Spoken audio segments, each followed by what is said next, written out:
Mobile imo WhatsApp মেসেঞ্জারে আপনার কোনো বন্ধু যদি কল করে সেটি সামনে আসে না অর্থাৎ ডিসপ্লেতে শো করে না, এই সমস্যা কিভাবে সমাধান করবেন? আসসালামু আলাইকুম বন্ধুরা। অনেক সময় দেখা যায় আমাদের বন্ধুরা হোয়াটসঅ্যাপে মোবাইলে ইমোতে কল করে, কিন্তু সেই মোবাইলের কলটি আপনাদের মোবাইলের ডিসপ্লেতে শো করে না। ঠিক এরকম সমস্যা যদি আপনার থেকে থাকে, কীভাবে সমাধান করবেন এই ভিডিওটির মাধ্যমে আপনারা খুব সহজে জানতে পারবেন। এই ভিডিওটিতে আমি আপনাদের সহজে দেখাতে চলেছি আপনার মোবাইলে যে কোনো প্রকার কল আসলে সেটা ডিসপ্লেতে না শো করার সমস্যা কিভাবে সমাধান করতে হয়। তো মূল ভিডিওতে যাওয়ার আগে ছোট্ট একটা রিকোয়েস্ট করব, ভিডিওটিতে একটি লাইক দিয়ে ভিডিওটি শেয়ার করে সবাইকে দেখার সুযোগ করে দেবেন। তাহলে চলুন সম্পূর্ণ ভিডিওটি মনোযোগ সহকারে দেখতে থাকুন, কিভাবে আপনাদের মোবাইলে কল আসলে ডিসপ্লেতে শো করে না এই সমস্যার সমাধান করবেন।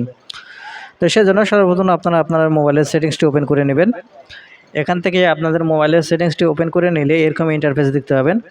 এখন এখান থেকে আপনারা যে কাজটি করবেন, এখান থেকে স্ক্রল করে নিচের দিকে আসবেন। এখান থেকে আসার পরে আপনারা অ্যাপ অ্যান্ড নোটিফিকেশান এই অপশানটি খুঁজে বের করবেন। আপনার মোবাইলে যদি অ্যাপ অ্যান্ড নোটিফিকেশান না থাকে তাহলে অ্যাপ ম্যানেজমেন্ট থাকবে, যেটাই থাকে আপনারা এখান থেকে খুঁজে বের করার পর এই অপশানের উপর ট্যাপ করবেন।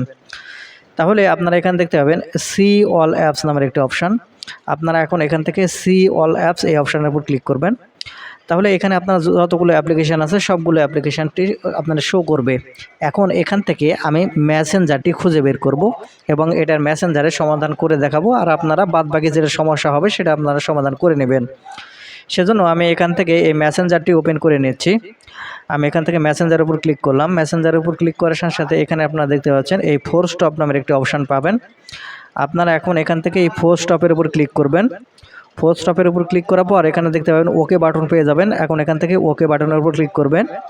ওকে বাটনের উপর ক্লিক করলে তারপরে নিচের দিকে আপনারা লক্ষ্য করলে এখানে পেয়ে যাবেন নোটিফিকেশান নামের অপশান। আপনারা এখান থেকে নোটিফিকেশানের উপর ক্লিক করবেন।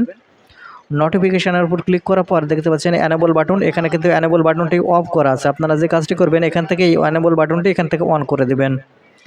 অ্যানেবল বাটন অন করা হয়ে গেলে এখান থেকে যতগুলো নিচে অ্যানেবল বাটন পাবেন, আপনারা যদি বন্ধ থাকে তাহলে সবগুলো এখান থেকে আপনারা অন করে রাখবেন। আপনারা অন করা হয়ে গেলে এখন আপনাদের মোবাইলে অনেক সময় দেখা যায় যে কল করলে কল আসে না। সেটা সমস্যা সমাধান করার জন্য যে আপনার যে ডায়াল প্যাড আছে, আপনাদের ডায়াল প্যাডটি এখান থেকে আপনারা আঙ্গুল দিয়ে ট্যাপ করে ধরে রাখবেন। আপনারা ডায়াল প্যাড ট্যাপ করে আঙ্গুল দিয়ে ধরে রাখলে এখানে আপনারা অ্যাপ ইনফো অথবা আই বাটন পাবেন। আপনারা অ্যাপ ইনফো বা আই বাটনের উপর ক্লিক করবেন। এখান থেকে অ্যাপ ইনফো বা আই বাটনের উপর ক্লিক করলে এখানে আপনারা এরকম ইন্টারফেসে নিয়ে আসবে। এখন এখান থেকে যে ফোর স্টপ দেখতে পাবেন, এই ফোর স্টপের উপর আপনারা ক্লিক করবেন। তারপরে এখান থেকে যে নোটিফিকেশান, এটা যদি কোনোটা নোটিফিকেশান অফ থাকে তাহলে এখান থেকে আপনারা সবগুলো এখান থেকে অন করে দেবেন। আমি এখান থেকে সবগুলো অন করে দিচ্ছি, আপনারা এখান থেকে অন করে দেবেন।